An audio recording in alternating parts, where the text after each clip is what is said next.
분명히 알려주셨다라는 제목을 가지고 하나님의 말씀 함께 나누도록 하겠습니다. 로마서를 공부한다는 것은 목회자들에게는 상당히 흥분된 일이고 또 이렇게 기대되는 일입니다. 우리가 말씀을 잘 알고 있지만 로마서를 읽어가면서 복음에 대한 것들을 더 분명하게 다시 만날 수 있고 또 그 복음을 통하여서 주시는 기쁨들이 있기 때문에 다른 성경들도 기대가 되지만 로마서를 정말 공부하고 또 이게 설교할 때는 더욱더 좀 기대가 됩니다. 아마 여러분들도 이 로마서를 좀 이렇게 기대하면서 다시 복음이 무엇인지도 깨닫고 복음의 능력도 깨닫고 또 그 가운데 오신 하나님의 놀라운 은혜도 이 로마서를 통해서 여러분들도 다 만나시길 주님의 이름으로 축원합니다. 로마서의 핵심 구절을 뽑으라고 한다면 아마 한 번 정도 담성하셨을 것 같은데요. 로마서 1장 16절 17절 말씀인데 우리 한번 화면 보면서 같이 한번 읽어볼까요? 같이 한번 있습니다. 16절입니다. 시작. 내가 복음을 부끄러워하지 아니하노니 이 복음은 모든 믿는 자에게 구원을 주시는 하나님의 능력이 됨이라. 먼저는 유대인에게요 그리고 헬라인에게로다. 17절 복음에는 하나님의 의가 나타나서 믿음으로 믿음에 이르게 하나니 기록된 바 오직 의인은 믿음으로 말미암아 살리라 함과 같으니라. 이 16, 17절 말씀만 정말 잘 깨달아도 우리 로마서 전체를 다 배웠다라고 생각하셔도 됩니다. 그만큼 이 로마서에서 중요한 말씀이 우리 지난 시간에 앞전 시간에 보았던 그리고 오늘 여러분들과 방금 읽었던 이 로마서 1장 16절과 17절 말씀입니다. 오직 의인은 믿음으로 산다. 이 말씀이 수많은 사람들의 그 가슴을 설레게 했고 이 말씀을 통하여서 복음이 진짜 무엇인지를 사람들이 깨닫고 예수 안에서 큰 자유와 기쁨을 누리게 되었습니다. 이것에 대해서 많은 사람들은 이제 이렇게 우리나라에서는 이야기하죠. 이신칭의. 무슨 얘기냐면 믿음으로 칭의, 의롭다 하심을 얻었다라는 그런 말인데 바로 그 유명한 말씀이 방금 읽었던 이 16절, 17절 말씀입니다. 오늘 본문에서부터 그러니까 이제 17절, 16절, 17절이 끝나고 1장 18절부터 3장 20절까지는 또 중요한 말씀입니다. 바로 1장 16절과 17절과 중요하게 관련되어 있기 때문에 그러는데요. 이곳에는 세 곳에 죄악이 등장을 해요. 첫 번째로는 오늘 우리가 말씀을 보게 될 텐데 오늘과 다음 시간에 이방인들의 불의, 죄에 관한 이야기인데요. 1장 18절에서 32절까지 오직 의인은 믿음으로 말미암아 살리라 하면서 가장 먼저 나온 게 이방인들의 그 불의, 죄에 대한 것들. 그 다음 2장 1절에서 3장 8절까지는 유대인들의 죄에 관해서 그리고 3장 9절에서 20절까지는 모든 사람, 이방인, 유대인, 모든 사람들의 죄, 불의에 대한 그런 이야기들을 하고 있습니다. 결국 모든 사람은 죄 가운데 있고 하나님의 진노 가운데 있다는 것을 계속해서 다른 방식으로 이방인들도 마찬가지고 그들의 유대인들이라도 그들에게도 그 불의로 말미암아 하나님의 진노가 임할 것이라는 것 그리고 모든 사람도 역시 그 죄 가운데 죄 아래 있기 때문에 진노를 피할 수 없다라는 그 이야기가 3장 20절까지 진행이 됩니다. 그리고 3장 21절부터 31절까지는 율법이 아닌 믿음으로 의롭게 된다는 걸 다시 선언하는 그런 말씀이에요. 그래서 오늘 우리가 방금 처음에 읽었던 16절과 17절 말씀을 약간 풀어놓은 말씀, 오직 의인은 믿음으로 산다. 율법이 아니라 우리는 율법으로 의롭게 되는 것이 아니라 믿음으로 의롭게 된다라는 거 이 3장에서 그렇게 마무리를 하게 되죠. 그래서 오늘부터는 우리 이제 새 이방인들 그리고 유대인들 그리고 모든 사람들의 죄가 무엇인지 한번 살펴보면서 그 왜 우리가 믿음으로 의롭게 된다는 게 이 복음이 얼마나 큰 선물인지 한번 말씀을 통해서 살펴보려고 합니다. 이 복음을 깊이 만나기 위해서 먼저 한 가지 인정하고 또 꼭 필요한 것이 하나가 있어요. 어떤 분이 이런 얘기 하더라고요. 알코올 중독자들이 알코올 중독을 치료하는 첫걸음이 뭐냐면은 알코올 중독자라는 걸 인정하는 거래요. 나는 알코올 중독자다. 난 알코올 중독이 되어서 정말 벗어나고 싶은데도 잘 안 된다. 그것을 인정하는 게 첫걸음이다. 그렇게 이야기합니다. 마찬가지로 복음을 깊이 만나기 위해서 꼭 필요한 것이 있는데, 그것은 뭐냐면 죄의 심각성과 그 죄가 얼마나 우리들의 그 삶 속에 큰 악한 영적 영향력을 끼치는지를 이 깨달아야만이 이 복음의 놀라운 영광에 참여할 수 있다고 합니다. 그래서 오늘 말씀은 첫 번째, 이 죄 때문에 하나님의 진노 아래에 있는 인간에 대해서 이야기를 하고 있는데요, 오늘 말씀의 18절 말씀입니다. 하나님의 진노가 불의로 진리를 막는 사람들의 모든 경건하지 않음과 불의에 대하여 하늘로부터 나타나나니, 하나님의 진노가 중간에 다 빼버리게 되면 하늘로부터 나타났대요. 하나님의 진노가 모든 불의, 죄를 지은 사람들에게 하나님의 진노가 나타났다고 합니다.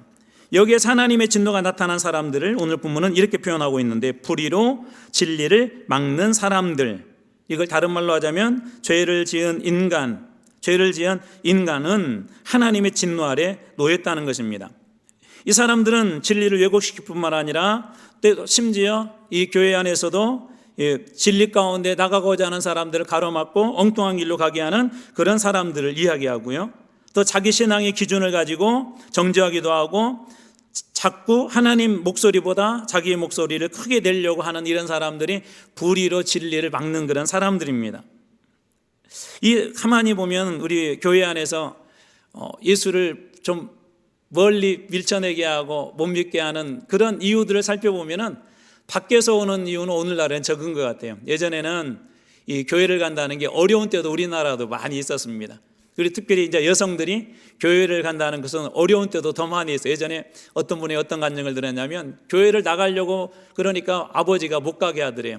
그리고 이 권사님이 이 처녀 때, 그때는 이제 뭐 교회를 연회당 뭐 그렇게 부른 때도 있었고, 여성들이 같이 남성들하고 그때까지만 해도 어울리는 게 남녀 7세 부동석에서 함께 어울린다는 것 자체가 아직은 사회에서 조금 불경건하게 생각하던 그런 시대였는데, 딸이 교회를 가니까 교회에서 오픈된 장소에서 남녀가 만나서 예배도 드리고 그런 것들이 유교적인 아버지 입장에서는 이렇게 좀 상당히 불편을 했어요. 이게 딸을 다른 이유가 아니라 남녀 7세 부동석인데 아직은 그 여자들이 좀 나서는 게 여전히 껄끄러운 그런 사회였기 때문에 그 아버지가 반대를 하니까 이 딸이 몰래 다녔어요. 그러니까 어느 날인가는 이 딸이 교회를 못 가도록 성경책을 갖다가 숨겨버리고, 또 그래도 이 딸이 교회를 가니까 나중에는 이 아버지가 화가 나가지고 딸의 머리를 다 밀어버렸대요. 머리카락을. 그런 이야기들은 예전에 많이 있었습니다. 교회를 갈 때마다 교회를 가지 못하도록 막는 그런 일들이 주로 외부로부터 오는 그런 것들이 많이 있었습니다. 그런데 오늘 가만히 보면 이 교회를 나오지 못하게 하는 가장 큰 적은 우리 안에 있는 것 같아요. 오히려 우리 믿는 사람들이 누군가가 상처가 되기도 하고, 또 누군가를 나오지 못하도록 막기도 하고, 교회 안에 다양한 예수님 당시도 그런 것들이 있었죠. 다양한 그런 모임들, 어떤 그룹들, 그 그룹들이 단단하게 서 있다 보니까 그 사이에 끼어들지 못하고 주위를 이렇게 뱅뱅 돌다가 교회 일원이 되지 못하고 교회를 떠나거나 다른 교회를 가거나 그런 일들도 종종 아직도 일어나고 있습니다. 이런 부분들까지도 불의로 진리를 가로막는 사람들인 것입니다. 이런 하나님의 진노 아래 있는 사람들의 그 중요한 특징들이 있는데요, 21절에서 23절에는 이 사람들의 특징을 6가지로 이야기하는데, 제가 짧게 먼저 요약하고 간단히 살펴보도록 하겠습니다. 첫 번째로 하나님을 영화롭게 하지 않는데요. 하나님의 진노 아래에 있는 인간, 사람들의 특징이 뭐냐면 하나님을 영화롭게 하지 않는데요. 그리고 두 번째, 감사하지 않는다. 세 번째, 생각이 허망하다. 네 번째, 마음이 어두워져 있다. 다섯 번째, 스스로 지혜 있다고 한다. 여섯 번째, 썩어질 우상으로, 하나님의 영광을 썩어질 우상으로 바꾸어 버렸다. 하나님의 진노 아래에 있는 사람들은 이런 신앙적인 특징이 있대요. 하나님을 믿는데 하나님을 영화롭게 하지 않고, 감사하지 않고, 생각이 허망하고, 마음이 어두워져 있고, 늘 어두운 얘기하고, 누군가 그 어둠으로 공격하고, 또 스스로 지혜 있다고 하고, 내 말이 가장 옳다고 그렇게 이야기하고, 썩어질 우상, 하나님을 믿는데 하나님보다 더 높은 또 다른 것을 자꾸 추구하고, 돈을 더 좋아하고 명예를 좋아하고, 이런 것으로 이 바꾼 사람들이 하나님의 진노 아래 있는 사람들의 특징이라고 합니다. 그래서 오늘 21절에 먼저 4가지 특성이 나오는데요, 하나님을 알되, 하나님을 알기는 하는데 하나님을 영화롭게도 아니하고 하며, 감사하지도 아니하고, 오히려 그 생각이 허망하여져서 미련한 마음이 어두워졌다라고 이렇게 이야기합니다. 그리고 22절 말씀 보면 스스로 지혜 있다 하나 어리석게 되어, 스스로 지혜 있다고 이렇게 자랑하지만 이 하나님의 진노 아래에 있는 사람들은 어리석은 자다라고 그렇게 이야기하고 있고요. 마지막 23절에 보면 썩어지지 아니하는 하나님의 영광을 썩어질 사람과 새와 짐승과 기어다니는 동물의 모양의 우상으로 바꾸었느니라.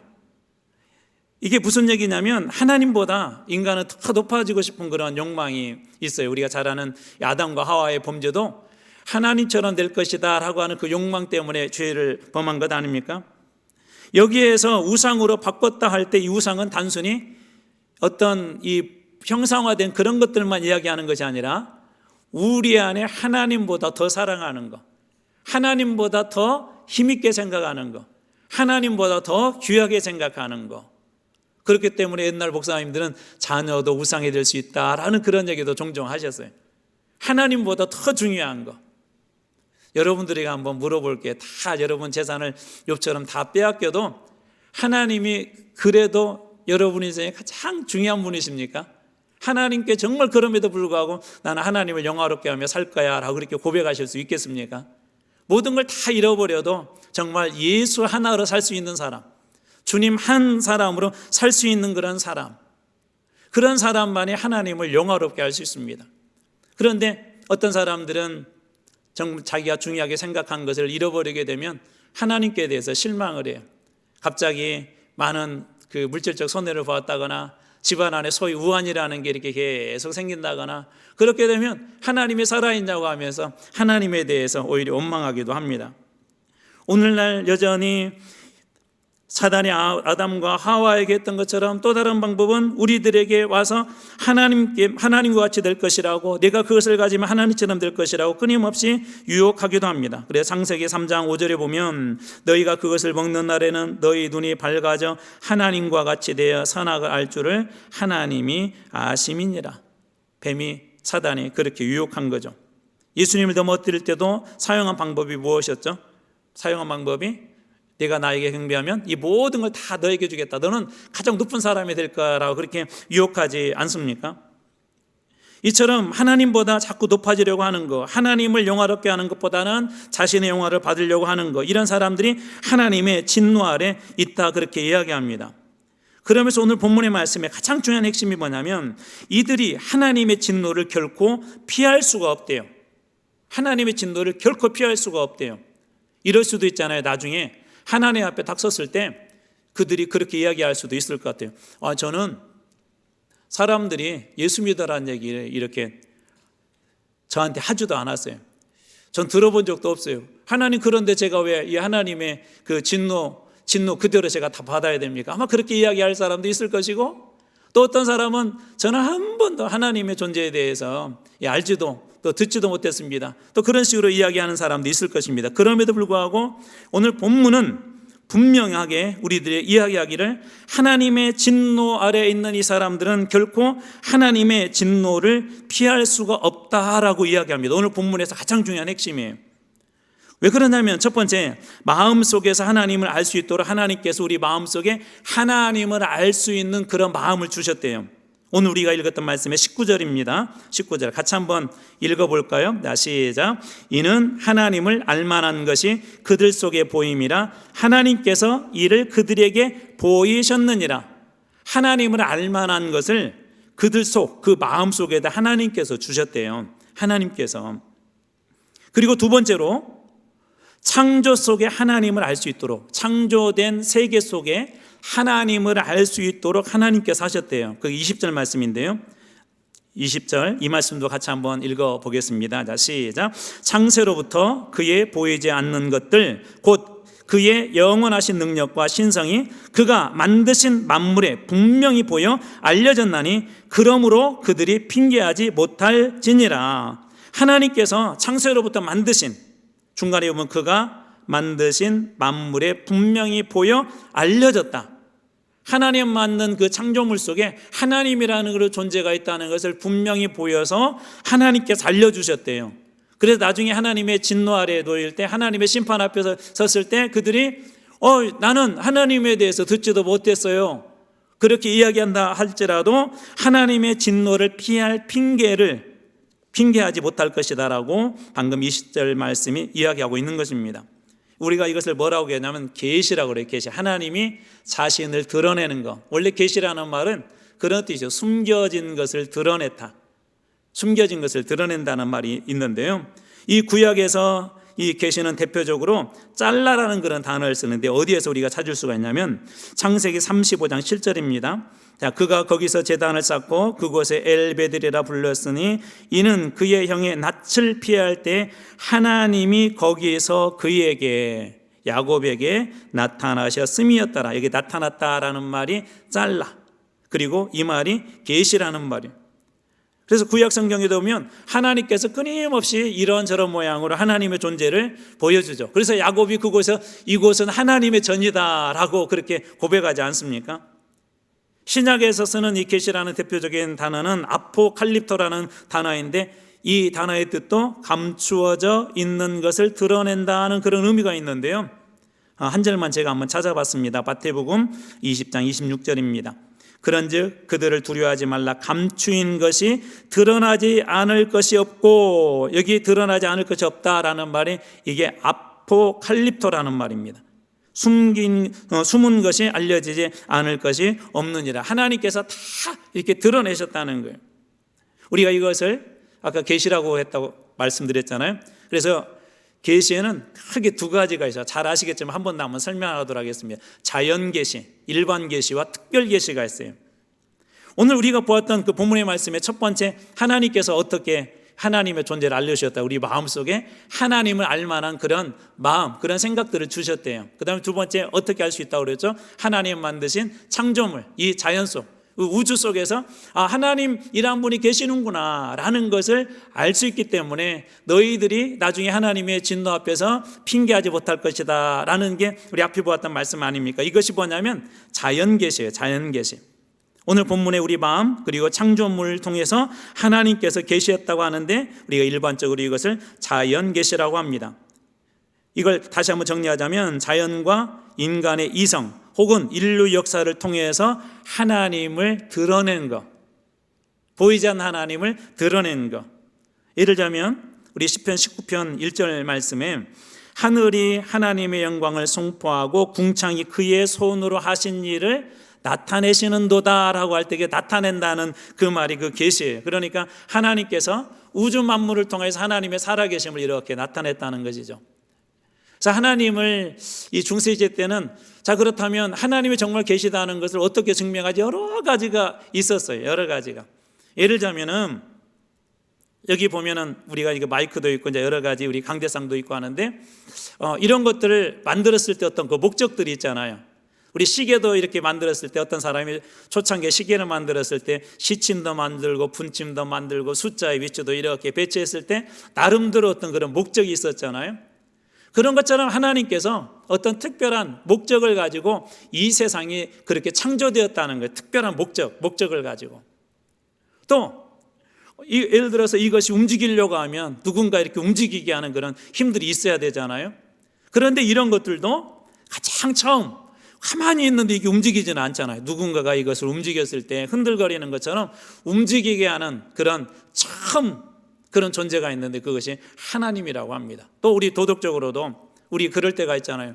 가끔 아무도 보지 않은데 이게 나쁜 짓을 하게 되면 우리 마음속에 아무도 안 봤는데도 두려운 마음이 들어요. 야, 다른 사람은 모르는데 하나님은 아실 것 같아. 안 믿는 사람들도 그런 거 있지 않습니까? 그래서 바로 이런 자연 계시를 통하여서 하나님이 살아계시다는 것을 이렇게 보여주죠. 계몽주의 철학자였던 볼테르가, 이 사람은 하나님을 믿지 않았었는데요, 알프스산에 이렇게 올라갔는데요, 올라가자마자 막 갑자기 막 바람이 불기 시작하고 막 눈보라가 막 내리치는데 그게 너무나 무서웠대요. 이러다가 죽지는 않을까? 그래서 천둥과 번개가 치고 눈보라가 퍼붓기 시작하자 깜짝 놀라서 그 자리에 무릎을 꿇고 기도를 했답니다. 예, 하나님을 믿지 않은 사람도 그런 상황 속에 던져지면 이 두려운 거예요. 그리고 어떤 신적인 존재에게 도움을 요청하려고 한다는 것이죠. 이 원시인들 같은 데에게 선교하는 우리 선교사님들 이야기를 듣다가 깜짝 놀라는 게 하나가 있어요. 뭐가 놀랐냐면 어떤 부족은 한 번도 소위 다른 인간 세상하고 접촉을 해본 적이 없어요. 다른 세상하고. 그런데 신기하게 선교사님들이 처음 접촉하거나 했던 그런 이 종족들을 보면서 뭘 가장 공통적으로 깜짝 놀랐냐면, 모든 그런 원시, 이 밀림 속에 사는 그런 사람들도 다 어떤 신의 이름들은 다르지만 다 신을 추구하고 있더래요. 신이라는 존재를 인정하고 신을 그렇게 추구하고 있다는 거예요. 왜 그럴까요? 그들도 그런 자연 속에서, 그들의 마음 속에서, 그들의 그 삶 속에서 신이라는 존재를 잘못 바라보고 있지만 그 존재가 있다는 것을 이 사람들이 그곳에서 깨달았기 때문에 그들이 알지 못하는 신에게, 마치 아덴 사람이 그런 것처럼 그 신들에게 경배하고 제사를 지내고 그렇게 하는 것이죠. 그런데 이 자연 계시, 일반 계시의 결정적인 단점이 하나가 있습니다. 완전하게 하나님을 다 알 수 없다는 거예요. 왜냐하면 죄인된 인간은 인간의 그런 지식과 생각 자체가 타락했기 때문에 완전하신 하나님을 다 이해할 수 없다는 거예요. 우리가 인간이 아담과 하와 이후로 죄 때문에, 죄로 타락했기 때문에 완전하신 하나님을 다 알 수 없다는 거예요. 이렇게 이야기하면 좀 쉬울 것 같아요. 우리 권사님들 연세가 많으시고 아직 부모님 살아계신 분도 계시고 돌아가신 분도 계시는데, 이렇게 한 막 60년, 70년 이동안 80년 살아보니까 부모님의 마음을 다 알 것 같으세요?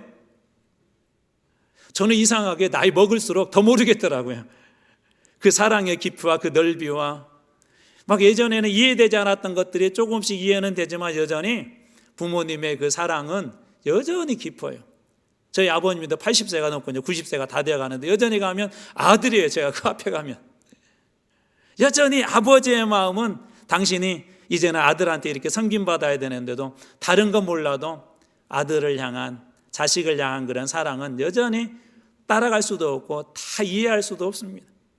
지금은 그냥 자식한테 다 맡겨서 그냥 하시면 좋을 것 같은데 여전히 자식을 걱정하고 염려하고 그러는 게 우리 부모님 아니에요. 부모님도 다 모르는데 우리가 어떻게 이런 자연에 보이시는 현상을 가지고 이 하나님을 완전히 다 알 수 있겠습니까? 그래서 하나님께서 특별히 주신 계시가 있어요. 그래서 우리 특별 계시라고 하는데, 성경에 기록된 사건들과 하나님께서 어떤 초자연적인 기적이나 이적을 통하여서 하나님의 존재를 분명하게 보여주는 것, 이것을 우리가 특별 계시라고 해요. 특별 계시. 특별히 하나님께서는 특별 계시의 가장 중요한 게 뭐냐면 성경이에요. 그러니까 우리는 성경을 통해서 누구를 더 정확하게 알 수가 있어요? 성경을 통해서 하나님을 더 깊이 알 수가 있죠. 제가 왜 여기 와서 여러분들하고 매일 우리 성경 읽자, 또 막 묵상하자, 데일리 브레드 하자, 또 1년 365 하자, 그 1년 1도 가자 하고 하는 이유가 바로 그것 때문에 그래요. 하나님을 분명하게 알 수 있도록, 하나님의 계획과 목적을 알 수 있도록, 인간의 존재가 어떤 존재인지 알 수 있도록 하나님께서 성경 안에서 특별히 계시해 줬기 때문에, 우리 자연을 통해서는 그냥 완벽하게 알 수 없다고 그랬잖아요. 그래서 하나님께서 완전하게 알 수 있도록 이 성경을 저희들에게 주셨습니다. 그래서 우리가 성경을 특별 계시다라고 그렇게 이야기를 해요. 그래서 우리 이 종교개혁 시대나 우리 중세 시대에 이렇게 쭉 이해해 보면 이 두 가지에 대해서 얼마나 중요하고 여겼는지 중요한 신앙 고백서 두 곳을 한번 살펴보겠습니다. 첫 번째로는 갈레아 신앙 고백이라고 하는데, 이것은 1595년에 프랑스 개신교의 신앙 고백서예요. 그 신앙 고백서에 이런 내용이 들어 있습니다. 잘 들어보십시오. 제가 한번 읽어 드릴게요. 자, 첫째, 하나님께서 지으신 작품들을 통해, 이게 뭐죠? 하나님 만드신 우주 만물을 이야기하죠. 하나님께서 지으신 작품들을 통해 곧 그것들을 창조하고 보존하고 다스리는 일을 통해 계시하셨다. 자연을 통해 하나님께서 계시하셨다. 둘째, 하나님의 말씀을 통해, 무엇이죠? 성경이죠. 성경을 통해 훨씬 더 명료하게 정확하게 계시하셨다. 이 말씀은 처음에 여러 통로로 직접 계시되었으며 이어서 우리가 성서, 성경이라고 부르는 책들 속에 기록되었다. 그래서 이 갈레아 신앙 고백서에도 이 두 가지 계시가 중요함을 신앙으로 고백하고 있고요. 또 벨직 신앙 고백서라는 게 있는데 1561년, 이건 네덜란드 신앙 고백서인데 거기에는 길게 좀 더 이렇게 설명하고 있습니다. 좀 길지만 중요하기 때문에 한번 제가 읽어드릴게요. 첫째는 우주의 창조와 그 보존과 다스림을 통해 알게 된다. 하나님 어떻게 된다고요? 우주의 창조와 보존과 다스림. 우리 이런 얘기도 많이 들었잖아요. 지금 지구도 이렇게 돌고 있다면서요. 근데 제자리에 돌고 있는 것이 아니라 태양을 중심으로 이렇게 돌고 있다면서요. 근데 지구만 그러신 것이 아니라 수많은, 아니 또 이런 태양계와 비슷한 은하계가 엄청 많이 있다면서요. 그런데 어떻게 정확하게 그 정확한 속도로 1년 365일을 돌아가고 또 정확한 그 궤도로 돌아가고, 우리 지구상에서는 사람들이 아무리 운전을 잘해도 막 자동차끼리 가끔 부딪혀서 사고도 나는데 이 우주에서 그런 일들이 일어나지 않잖아요. 그래서 이 신앙 고백에서 그런 모든 것들을 보니까 하나님께서 그걸 통해서 계시하셨다. 하나님이 살아계심을 알 수 있다, 그런 얘기예요. 다시 한번 읽어드려 볼게요. 벨직 신앙 고백서입니다. 첫째는 우주의 창조와 그 보존과 다스림을 통해 알게 된다. 우주는 우리 눈앞에 펼쳐진 가장 아름다운 책으로 그 안에 있는 크고 작은 모든 피조물은 마치 수많은 부호들처럼 우리를 이끌어 사도 바울이 말한 바 그의 보이지 아니하는 것들 곧 그의 영원하신 능력과 신성을 바라보게 만든다. 하나님을 바라보게 만든다는 거예요. 그 모든 것들은 사람들로 확신에 이르게 하기에 족하며, 이런 자연계시, 일반 계시를 통해서 하나님이란 분이 계시는구나 하는데 기초적으로 족하다는 거예요. 따라서 그 누구도 변명할 수 없게 된다. 오늘 말씀처럼 그 누구도 하나님의 나는 존재를 몰랐어요 라고 변명할 수 없다는 거예요. 이게 뭐죠? 일반 계시죠. 일반 계시, 자연 계시. 그리고 둘째, 하나님은 그의 거룩하고 신성한 말씀으로 더욱 분명하고 온전하게 자기 자신을 알리신다. 하나님은 그의 거룩하고 신성한 말씀으로 더욱 분명하고 온전하게 자기 자신을 알리신다. 여기 신성한 말씀이 뭐죠? 성경이죠. 성경. 그렇게 해서 우리가 이 세상 삶에서 그분의 영광과 우리의 구원에 관하여 꼭 알아야 할 것들을 알려주신다. 우리의 구원에 관해서 알아야 될 것을 분명하고 확실하고 정확하게 이 성경을 통해서 우리들에게 알려주신대요. 저는 지금 두 가지 신앙 고백서만 여러분들에게 소개했지만, 우리 많은 개신교 신앙 고백서는 이 하나님의 계시들을 인정하고 그리고 계시의 유용함을 이렇게 이야기하고 있어요. 그래서 여러분들은 자연에 나가서 뭘 보세요? 그냥 아름답다로 끝나세요. 제가 한두 번 이야기했던 것 같은데, 신학교 다닐 때 그 중창단에 이렇게 들어가게 되었는데, 들어가게 된 이유가, 들어가면 그해 여름에 뉴질랜드하고 호주를 이렇게 선교 여행을 가게 된대요. 이렇게 찬양하면서 갖고 이제 선배들이랑 전부 다 모아가지고 막 몇 개월 연습하고 음반 녹음하고 그다음에 녹음한 거 이제 교회들마다 가서 팔기도 하고 후원 요청도 받고, 그렇게 해서 호주 뉴질랜드를 한 2주 정도를 이렇게 다녀오게 됐어요. 그때 마이너스 통장을 가지고 가게 되었어요. 참 감사하게도 이렇게 여기저기 후원을 잘해 주셔서 나중에 그 통장들도 그냥 다 메꿔지고 저희 전체 팀원들이 은혜롭게 다녀왔는데, 그때 첫 번째 도착했던 블루 마운틴, 호주의 블루 마운틴이라는 곳의 그 광경을 저는 지금도 잊을 수가 없습니다. 그곳에 갔더니 이제 저녁 때가 4시, 5시 이제 저녁 때 해가 뉘엿뉘엿 지고 있었는데, 서쪽에 지고 있었는데 저희들은 동쪽에 있었던 그 산, 바위로 된 산과 절벽이 있는 곳을 바라보고 있었어요. 근데 그때 저 노을 지는 태양의 빛이 그 바위에 비치고 있는데 얼마나 환상적이고 아름다운지, 어떤 전도사님이, 그때는 이제 신학생의 전도사님이 거기에서 주 하나님 지으신 모든 세계, 그 찬양을 자연스럽게, 또 저희들이 다 이게 그 노래하던 사람들이니까 그곳에서 이제 합창으로 찬양을 하는데, 정말 하나님의 위대하심이 느껴지더라고요. 야, 정말 우리 하나님은 위대하시다. 그 자연을 보면서 정말 우리 하나님 위대하시다. 어떻게 저렇게 멋지게 저런 색깔을 낼 수 있지? 그 시간에 그 햇볕의 색깔과 자연의 색깔을 조화롭게 해서, 야, 너희들 아냐, 나 이렇게 살아있다.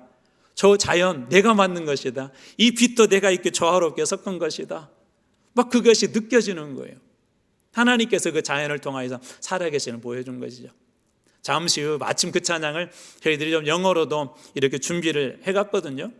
그래서 이제 거기서 영어로 찬양을 하는데, 이제 그 영어권 사람들이니까 주변에 막 다른 호주 사람이나 또 외국인들이 같이 영어로 그 찬양을 함께 어울려서 국적에 상관없이 그것을 함께 찬양을 하는데, 아마 그 모든 사람들이 저와 똑같은 마음을 갖지 않았을까라는 그런 생각이 듭니다. 정말 우리 하나님 살아계시네.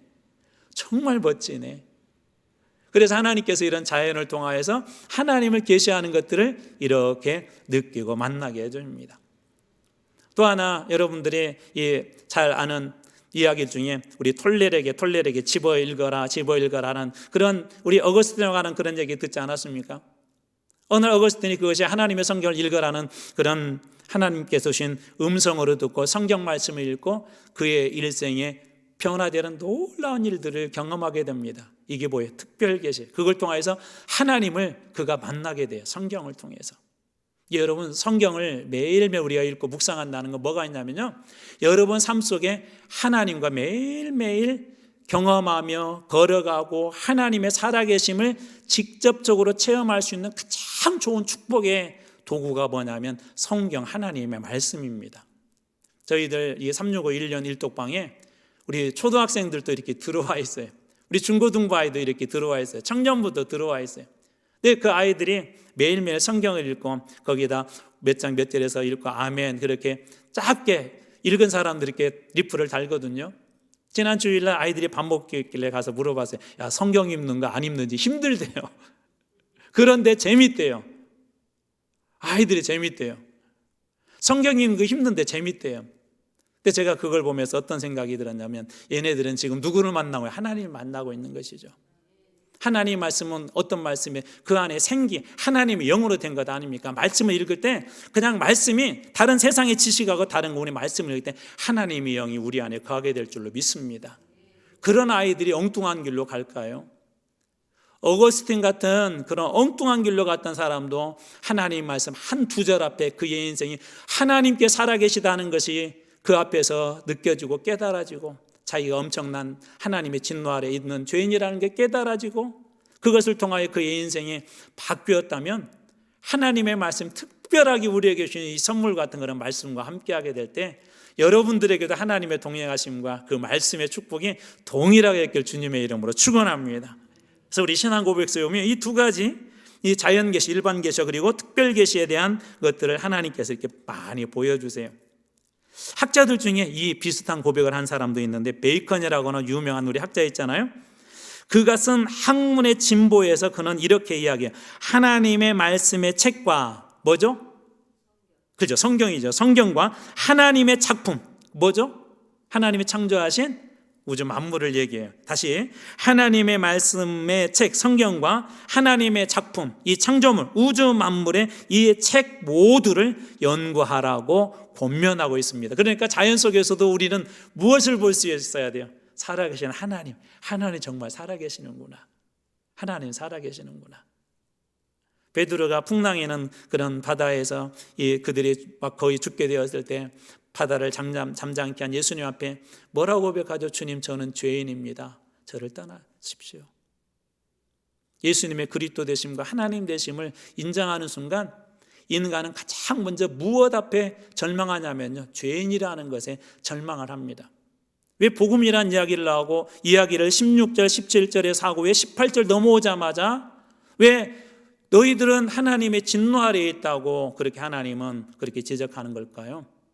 복음이 복음되게 하는 가장 첫 번째 퍼스트 스텝은 뭐냐면 내가 죄인임을 인정하고 하나님의 진노 아래에서 죽을 수밖에 없다는 것을 인정하는 거예요. 여러분, 하나님은 이처럼 다양한 방법으로 하나님을 계시해 주셨어요. 자연 속에서도 또는 어떤 사람을 보면서도 또는 우리 예배 가운데서도 때로는 우리 하나님의 말씀을 읽어갈 때 하나님께서 우리들로 하여금 하나님을 볼 수 있도록 그렇게 다 하나님께서 계시해 주셨다는 거예요. 그렇기 때문에 가끔 우리가 전도하다 보면 어떤 분들이 그렇게 이야기하죠. 예전에는 예수천당 불신족 많이 그랬잖아요. 그러면 야, 너 지옥 가봤냐? 천국 가봤냐? 왜 안 가봤는데 예수 믿으면 천국 간다고 안 믿으면 지옥 간다고 하냐? 가보지도 않았는데 그렇게 말한 분들을 또 종종 있습니다. 또 어떤 분들은 나는 우리 회사에서 예수 믿는다고는 아무개 장로, 아무개 집사보다 내가 더 선해. 나는 정말 더 착하게 살았어. 그런데 나같이 착하게 산 사람이 지옥 간다고? 말도 안 돼 라고 그렇게 이야기하는 그럴싸한 말로 질문하는 그런 사람들, 또 의문을 다는 그런 사람도 있을 것입니다. 그러나 이러한 수많은 의문과 질문에 대한 그 대답을 스스로 하나님이 없다고 결론을 내린다 해도, 이렇게 지구상에 막 지진도 일어나고 선한 사람이 죽는 걸 보니까 하나님이 없다고 스스로 그렇게 결론을 낸다 하더라도 인간은 하나님의 진노 앞에서 절망할 수밖에 없습니다. 왜 그럴까요? 하나님께서 알만한 것들을 다 보여주셨기 때문에. 그래서 하나님을 알지 못하는 사람들도 최소한의 그런 종교심이 있잖아요. 그런 거 들어보셨을 거예요. 예수 안 믿는데 갑자기 막 무슨 무서운 일이 생기면 아이고 하나님 막 그런 분들 계시잖아요. 그게 무슨 얘기예요? 하나님이 계시다는 간접적인 그런 증거들이죠. 다시 말해서 하나님을 알만한 것들을 세상에 두셨기 때문에 반드시 하나님을 거부하는 사람들은, 하나님의 복음을 거부하는 사람들은 하나님의 진노 아래 놓이게 된다는 거예요. 이걸 한번 오늘 우리식으로 한번 바꿔서 한번 생각해 볼까요? 좀 극단적인 예지만 어떤 사람이 병들어 죽게 되었어요. 의사 선생님이 그런 얘기를 해요. 당신 이대로 가면 죽습니다라고 얘기하는데 그것을 거부해요. 나 이렇게 건강한데요. 어제도 밥 2그릇씩 먹었어요. 운동도 했어요. 숨 쉬는데 전혀 문제가 없어요. 아무리 그렇게 이야기한다 할지라도 지금은 아니지만 그때가 되면 몸에 그 병들이 지배를 해버리게 될 것이고, 병이 완전히 지배하는 순간 그는 죽음이라는 진노 속에 빨려 들어갈 수밖에 없는 것처럼, 여러분들이 아무리 하나님이 없다고 거부를 해도, 나는 우리 지구상에 이렇게 막 어려운 일들이 일어난 걸 보면 하나님이 없어, 하나님이 계시다면 그럴 수 있어? 라고 아무리 그렇게 논리적인 이야기를 하고 논리적으로 설득한다 할지라도, 하나님이 계시지 않는다고 선언한다 할지라도 하나님은 여전히 계시며 하나님 앞에 우리는 반드시 심판을 받으며, 어떤 사람은 하나님의 진노 아래서 영원한 영벌을 받을 것이고, 어떤 사람은 하나님의 그 심판 앞에서 천국과 하나님과 하나님의 나라에서 왕노릇하는 그런 때가 반드시 오게 될 것입니다. 그러므로 우리는 우리의 마음, 지식, 자연, 창조물, 성경을 통해서 매일 하나님을 만나야 할 것입니다. 우리가 먼저 예수 믿은 가장 큰 축복은 그것 아닙니까? 우리는 단순히 그냥 자연 속에서뿐만 아니라 성경의 말씀을 통하여서도 하나님을 알 수 있도록 더 분명하게 하나님께서 성경 속에서 우리를 만나 주시려고 하나님이 계시하셨다면, 이 하나님의 말씀과 매일매일 만나는 것은 우리들에게 엄청난 축복 아닙니까? 이번 대선이 되니까 여러 뉴스들이 쏟아져 나오기 시작했어요. 그중에 어제 오늘 제 눈에 들어왔던 뉴스 중에 하나는 청와대, 지금 현 정부의 청와대에서 근무했던 사람들이 어느 정당의 양지에 다 출마하기로 했다. 그게 뭐죠? 예전에 그곳에 있었던 그런 기득권 가지고 편안한 곳에 가서 당선되겠다는 그런 얘기 아니에요. 세상에서 내가 조금 좋은 가졌다는 그런 기득권 가지고도 좋은 자리에 오르려고 그렇게 하는데, 우리는 하나님께서 어떤 그런 은혜를 먼저 주셨어요? 성경을 우리에게 주신 거 아닙니까?